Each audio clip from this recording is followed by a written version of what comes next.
할렐루야. 예, 아름다운 가을입니다. 예, 가을을 맞이해서 여러분들 많이 놀러도 다니시고 하나님이 창조하신 이 아름다움의 가을에 경치를 마음껏 즐기시고 마음껏 기쁨을 예수 그리스도 안에서 충만해지기를 예수 그리스도 이름으로 축복합니다. 한 부부가 있었습니다. 이건 실화입니다. 자기 남편을 너무 사랑합니다. 중요한 것은 남편이 교회를 다니지 아니하기 때문에 날마다 기도하고 또 기도했지만 여전히 남편은 세상의 쾌락과 거기에 취하여서 교회를 다니지 아니합니다. 자기 남편만을 생각한다면 너무나 가슴이 찢어지고 아픕니다.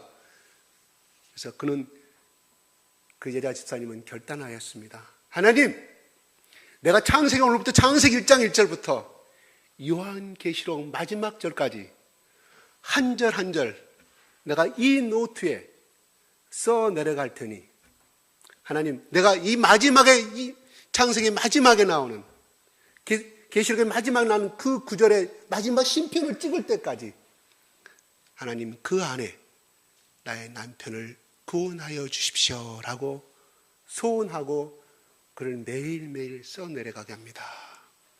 한 달이 갑니다. 두 달이 흘러갑니다. 그분은 매일 나와서 새벽 기도를 하나님 앞에 부르짖고 기도합니다. 그러나 여전히 자기 남편은 변화가 없고 더욱더 딱딱해지고 더욱더 집에 들어오는 시간이 늦어져가는 이런 시간은 계속됩니다. 중간에 한 6개월쯤 지났는데 절망합니다. 하나님, 내가 지금 이렇게 구약을 또 쓰고 있고 이렇게 하는데 뭔가 남편의 변화가 있어야 할 거 아닙니까? 하나님의 음성이 들려옵니다. 네가 나에게 약속하기를 요한계시록 마지막 절 심편까지가 아니겠느냐. 그리고 또 거기서 성령의 음성을 듣고 계속 써 내려갑니다. 1년이 지나고 2년이 지나고 3년째 요한계시록이 거의 다 끝나갈 무렵에 하나님께서 그 남편에게 기적을 주어서 그 마음을 열게 하여 주어서 교회의 문턱을 들어서기 시작합니다. 놀라운 일이 벌어졌습니다. 교회의 문턱을 들어선 그 순간부터 자기 남편은 주일 예배, 수요 예배, 금요 철야 예배, 새벽 예배 매일매일 새벽에 빠지지 아니하고 예수 그리스도를 믿게 되었다는 한 여자 집사님의 간증이었습니다. 그 여자 집사님은 얼마나 감사하고 하나님께 눈물로 할렐루야 영광을 돌리면서 남편과 손을 잡고 예배를 드리기 시작했습니다. 그런데 이게 또 하나의 비밀이 있습니다. 중요한 것은 그 며느리도 원래는 예수를 믿지 아니했습니다. 그 부인도. 누구 때문에 믿었느냐? 바로 시어머니가. 며느리들은 시어머니 말에 굴복하잖아요. 아들은 굴복하지 않았지만 교회 다니자 꼼짝없이 다니기 시작하다 보니까 예수를 믿게 되었고 예수를 믿게 되다 보니까 이 좋은 예수 그리스도를 자기 남편도 믿었으면 그래서 마지막 천국 가는 날 같이 남편과 손잡고 가기를 원하는 마음에서 그렇게 써 내려가기 시작했다는 것입니다. 그런데 이 시어머니는 어떤 분이시냐? 그 교회 권사님이신데 그 교회의 새벽 기도를 제일 먼저 오셔서 그 예배당의 문을 제일 먼저 여시는 분이 그분입니다. 하루의 시작은 그 시어머니의 문에서 시작된다는 사실이에요. 손에서 시작된다는 사실이에요.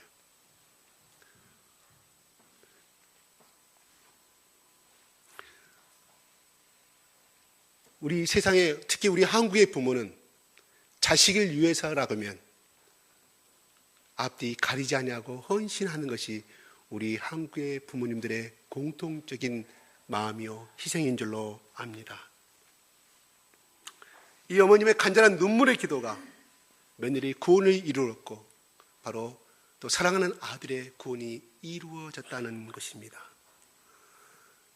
자식의 영광을 위해서라면 바로 이 시어머니와 이 어머니는 바로 아들의 영광을 위해서 보다 더 복된 삶을 살게 하기 위해서 이 아들을 위해서 며느리도 기도했지만 바로 그 뒷배경에는 시어머니의 한 줌의 그 희생이 있었다는 사실입니다. 오늘 말씀은 그 아들이 예수 그리스도를 믿게 된 것이 결코 우연은 아니고 그 어머니의 오래전부터의 기도가 있었기에 그것이 며느리에게 이어졌고 결국은 그 아들이 구원을 받게 되고 그 집안에 그 가정의 축복의 계승 역사가 이루어지게 되었다는 사실입니다. 오늘 예수님께서 죽으러 가는 그 예루살렘에서 헬라의 몇 사람이 예수 그리스도를 예수님께 면담을 요청하는 그 대답에 예수님이 답변하신 내용입니다. 예수님이 이제는 영광을 얻을 때가 왔다고 말합니다. 여기서 헬라인은 바로 이방인이지만 예수 그리스도를 믿는 헬라인이었다는 것을 우리는 추측해 볼 수 있다는 사실입니다. 그들을 향해서 예수님이 말합니다. 제자들에게 말합니다. 내가 진실로 너에게 이르노니 한 알의 밀이 땅에 떨어져 죽지 아니하면 한 알 그대로 있고 죽으면 많은 열매를 맺느니라고 말씀합니다. 참으로 유명한 말씀입니다. 이거는 주일학교 1학년 아이에게도 낭독을 시키면 지금 초등학교 1학년 들어가지 아니한 지금 우리 유치부 애들에게도 이거를 말하면 나 그 말씀 안다고 내가 해볼게 자신 있게 말할 수 있는 그렇게 유명한 기적입니다. 그런데 중요한 것은 여기서 한 알의 밀이 땅에 떨어져 죽지 아니하면 어디에요? 땅에 떨어져 죽지 아니함이라고 말합니다. 땅을 뭐로 표현할 수 있습니까? 한글로 흙으로 표현할 수가 있겠죠. 그죠? 흙은 언제나 낮은 위치에 존재합니다. 존재 방식도 자체의 꼴을 갖지 않는 것이 흙의 모습입니다. 흙은 그것을 담는 용기에 따라서 달라지는 것이 흙의 모습입니다. 그리고 흙은 무수한 사람의 발길에 의해서 무차피 짓밟히고 또 짓밟힙니다. 그러나 흙은 그 속에 그 표피에 나타날 뿐 거의 그 속에 숨겨지고 지내는 것이 흙입니다. 흙의 정신은 결코 스타의 의식에 사로잡히지 않는 것이 흙의 본질입니다. 흙이 된다는 말은 곧 겸손해진다는 것을 의미합니다. 또한 흙은 상처받은 뿌리를 포근하게 감싸는 빗물 같은 사랑을 상징하고 있습니다. 사람들은 모두가 사랑을 받기만을 원하고 자신을 감싸주기만을 원하는 것이 우리 사람들의 모습입니다.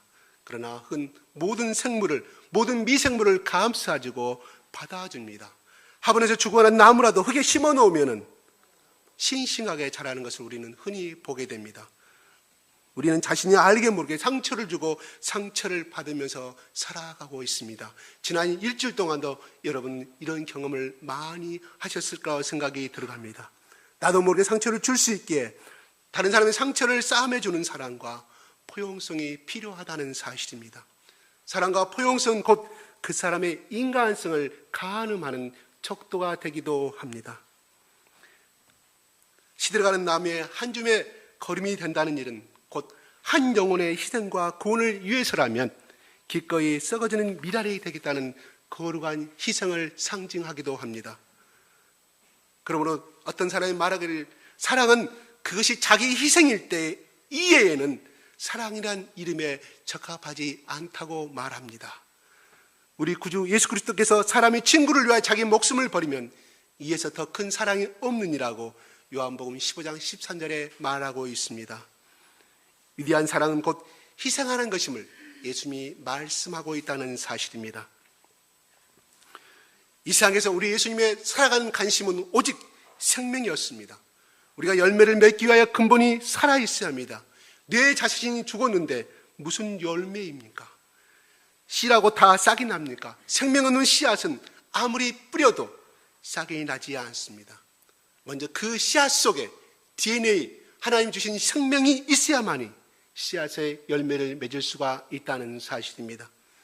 참으로 생명은 신비합니다. 엄마 뱃속에서 10개월을 지내고 태어난 어린 생명, 갓 태어난 어린 생명을 우리는 지금 애기 아빠가 되신 모든 분들은 보셨을 것입니다. 중요한 것은 그 중에 하나는 누군가를 닮았다는 사실입니다. 누군가를 닮았지 않았다는 것은 그 사람의 자식이 아닐 수도 있습니다. 그냥 농담입니다. 틀림없이 엄마나 아빠를 분명히 둘 중에 하나를 닮았습니다.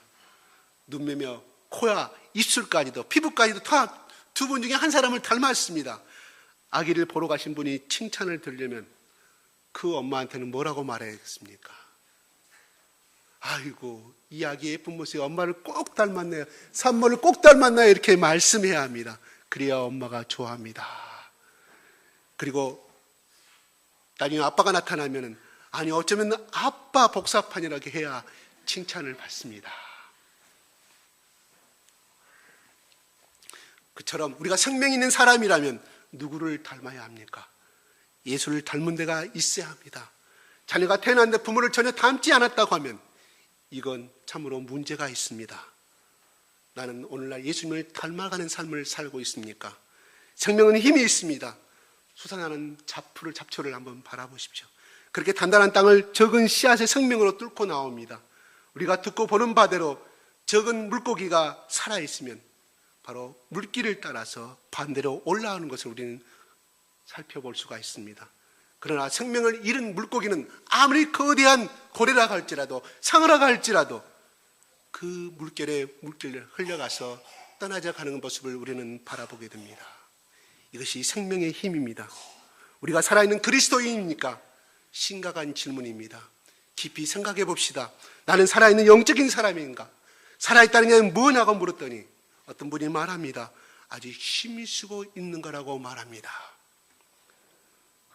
호흡이 멈추면 죽은 것이고 숨 쉬는 순간에는 살아있다는 증거입니다. 살아있는 그리스도인은 정의가 숨쉬고 사랑이 숨쉬고 있습니다. 영적으로 기도가 숨쉬고 있어야 합니다. 숨쉬는 게 여러분 어렵습니까? 어렵지 않다고 생각할 것입니다. 그러기에 우리는 살아있다는 증거입니다. 죽어가는 순간에는 호흡이 힘들다고 말합니다. 그래서 마지막 임종의 그 순간에는 큰 호흡을 들이신 다음에 공통적으로 그렇게 숨을 푹 내쉬는 순간에 마지막 운명을 한다는 것이 의사들의 이야기입니다. 살아있는 그리스도인들은 기도가 어렵지 아니합니다. 기도하는 게 어렵다는 분은 죽어가고 있다는 사실입니다. 그러나 죽어가는 사람이 호흡을 되찾으면 다시 살아나게 됩니다. 살아있는 미랄이 되어야 하는 것이 오늘 본문의 말입니다. 살았다는 것은 정상적인 움직임이 있다는 것이고 죽었으면 움직이지 못합니다. 산 사람은 분명히 움직입니다. 행동합니다. 살아있는데 가만히 있지 못합니다.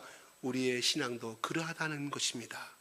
행동하는 믿음이란 바로 생활로 나타나게 된다는 것입니다. 생명은 언제부터 있게 됩니까? 물론 뱃속에 잉태될 때 생명이 있는 것은 사실이지만 정사적으로 태어날 때부터 우리는 생명으로 취하는 것은 맞습니다. 영적 생명은 영적으로 태어날 때부터 있게 됩니다. 영적인 출생을 우리는 거듭났다고 혹은 중생하였다고 우리는 성경은 말하고 있습니다. 씨앗은 땅에 떨어져 열매를 맺게 됩니다. 아무리 생명 있는 씨앗이라도 땅에 떨어져 흙에 묻혀야 싹이 나고 성장하여 열매를 맺게 됩니다. 생명은 있는데 땅에 떨어지지 아니하면 그 후에는 생명조차도 죽어가 버리게 된다는 사실입니다. 우리 주님은 높고 높은 보좌를 버리시고 하늘의 미랄이 되셔서 이 땅에 오셨습니다. 땅에 떨어져 예수님 본문에 말씀합니다. 이 말은 겸손을 의미합니다. 그 가지에 맺혀있는 그 씨앗이 땅에 떨어져야만, 가지에서 분리돼서 땅에서 떨어져야만이 흙으로 묻힐 수가 있다는 것입니다. 겸손이라는 단어를 사전에서 찾아보면 남을 높이고 자기 자신을 낮춘다고 되어 있습니다. 하늘의 밀이라고 예수님 말씀합니다. 그 말은 예수님께서 소중하게 여기는 것은 작을지라도 그 안에 생명이 있다는 것을 말씀하고 있습니다. 예수님은 그 작은 밀알 속에서 영원한 생명을 보고 계십니다. 예수님이란 분은 어떠신 분인가요? 이 땅에 나자식에 오시되 가장 가난한 목수의 아들로, 그리고 가장 초라하고 가난 천대받는 갈릴리, 예루살렘에 태어났지만 성장은 갈릴리 나사렛에서 촌사람으로 성장하였습니다. 세상의 눈으로 보면 정말 초라하고 자랑할 것이 하나도 없는 그러한 인생이었습니다. 그런데 이 예수님 한 분이 이 땅에 떨어져 죽으시면 그 예수의 생명이 많은 사람들의 생명이 된다는 것입니다. 곧 닥칠 죽음의 고통보다도 더 다이나믹한 생명을, 자신의 몸속에 있는 생명의 능력을 감사하고 있습니다. 그렇게 많은 열매를 예수님은 기대하고 있다는 사실입니다. 하나님께 감사하고 영광을 돌리는 것은 인류를 구원하고자 하는 영광을 보며 기뻐하신다는 것입니다. 그래서 오늘 23절에 말합니다. 인자가 영광을 얻을 때가 왔다고 말하고 있습니다.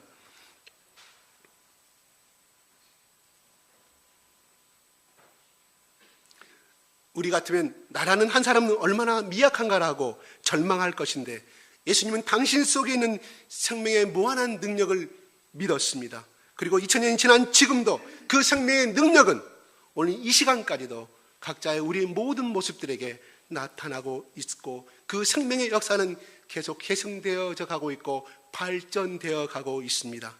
사실 생명이 없는 것은 헛것입니다. 황금으로 대접했던 솔로몬의 성전도 무너졌습니다.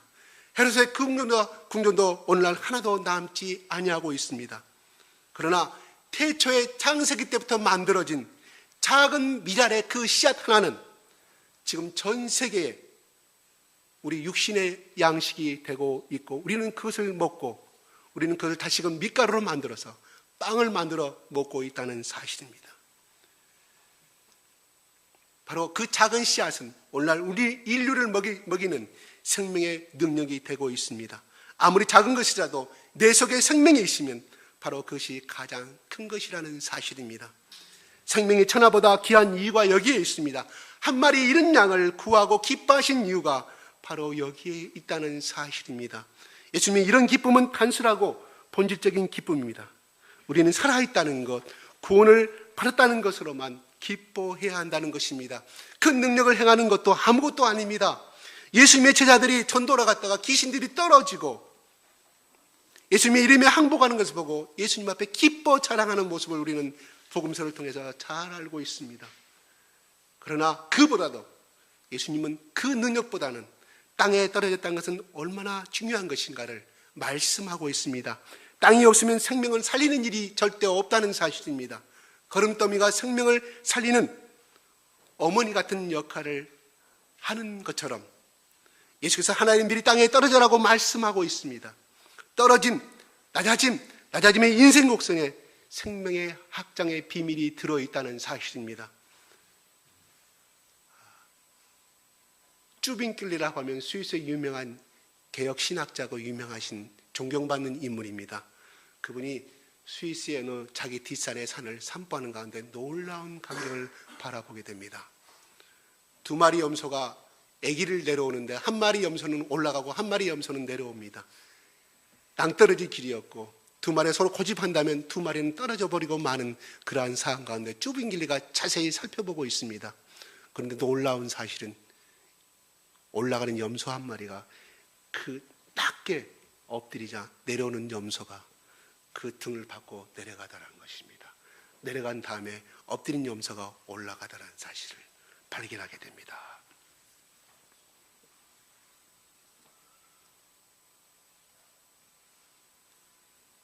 이와 같이 우리는 하나님 앞에서, 사람 앞에서 폭삭 엎드리는 사람이 은총으로 올라갈 수가 있다는 사실입니다. 아무리 훌륭한 사람이라도 하나님께서는 떨어뜨린 후에 높이 들으셔서 사용하십니다. 아니, 떨어진 그 상태만으로도 위대합니다. 사람은 자신은 절망해 보아야 하나님만을 온전히 의지할 수 있기 때문입니다. 그때 비로소 하나님의 사람으로 강하게 쓰임을 받을 수 있기 때문입니다. 모세를 생각해 봅시다. 모세는 애굽의 왕자였다가 목동으로 아주 낮은 사람의 나무 양이나 친 그러한 낮아짐을 경험하고 이스라엘의 위대한 목자가 됩니다. 다윗을 보십시다. 다윗은 처음부터 목동이었습니다. 막내로 자랐습니다. 나중에 그가 높아지다 도망자의 신세로 비참하게 전락하게 됩니다. 그러나 그런 그를 하나님은 이스라엘 최고의 왕으로 사용하십니다. 요셉을 보십시오. 야곱의 모든 사랑을 다 받았습니다. 귀한 옷을 다 입었습니다. 새똥 옷을 입고 자랄 만큼 그런 총애를 받은 사람이었습니다. 그러나 하나님은 그를 그대로 쓰시지 아니합니다. 노예로 팔려가게 만듭니다. 억울한 누명을 쓰게 만들어서 감옥에 살아가게 만듭니다. 그런 다음에 하나님은 요셉을 사용하십니다. 예수 그리스도는 십자가라는 최고의 최악의 그 자리에서 인류를 구원한 역사를 이루게 하십니다. 예수 그리스도는 땅에 내려오는 사건을 통해서 인류를 구원하게 하십니다. 이처럼 하나님은 하강하는 인생, 떨어지는 것을 가장 중요하게 생각하게 된다는 사실입니다. 거기에 능력이 있기 때문입니다. 물이 떨어질 때 에너지가 생깁니다. 그래서 수력 발전을 일으키고 그 발전기를 돌려서 오늘날 우리 가정에 전기를 공급해 주는 역할을 하고 있습니다. 고기 앞에 저기 앞으로 이동할 때만이 바람의 힘이 생기게 되고 태풍의 힘이 생기게 된다는 사실입니다. 이것이 하나님의 창조의 원리며 법칙이며 세상을 살리고 운행하는 법칙이기도 합니다. 때때로 우리가 내려오는 순간 내가 새롭게 빚어지고 있다는 것을 기억하시기 바랍니다. 모든 위대한 인생이 이렇습니다. 고난이 없는 인생은 편안하고 즐겁습니다. 그러나 주님의 도구가 되기는, 주님의 종이 되기는 부족하고 절대로 그런 사람은 사용하지 아니합니다. 내가 과거에 어떠한 사람인데, 내가 과거에 이런 지책을 갖게 된 사람이고, 내가 옛날에 이런 과거에 공직에 있었던 사람인데 내가 이러한 일을 해야 되는가? 인간은 본성적으로 교만합니다. 낮아지기를 싫어합니다. 그러기에 그 본성을 아시는 하나님은 그 사람이 낮아지기 전까지는 결코 사용하지 못합니다. 하나님은 높은 곳에 추락하는 바로 그 낮아지는 그 자리에 하나님은 기다리고 계신다는 사실입니다. 고난이 없으면 새롭게 우리 인간은 절대로 빚어지지 아니합니다. 우리 인간은 절대로 높아진 자리에서는 결코 진정한 하나님을 만나지 못하게 된다는 사실입니다. 바울이 바로 그런 사람 아니겠습니까? 그가 얼마나 지식이 높았고 얼마나 율법을 많이 알았으면 자칭 사울, 가장 높은 자라는 그 이름을 가지고 생활하였겠습니까? 그는 진정한 하나님을 다 한다고 말했지만 그러나 진정한 하나님의 사랑과 예수 그리스도를 만나지 못하였습니다. 그가 낮아질 때만이 진정한 예수 그리스도를 만났고 예수 그리스도의 위대한 종으로 사용받을 수 있었다는 사실입니다.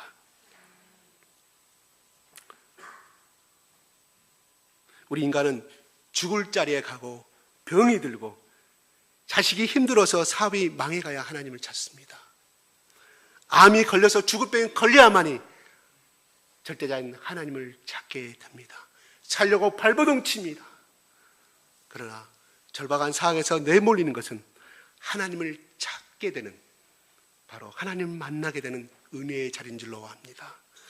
바로 그 자리가 하나님의 호출입니다. 하나님의 부르심입니다. 떨어지는 그 자리가 은혜의 자리입니다. 그것이 하나님이 우리 인간에게 주신 생명의 원리요 법칙이라는 사실입니다.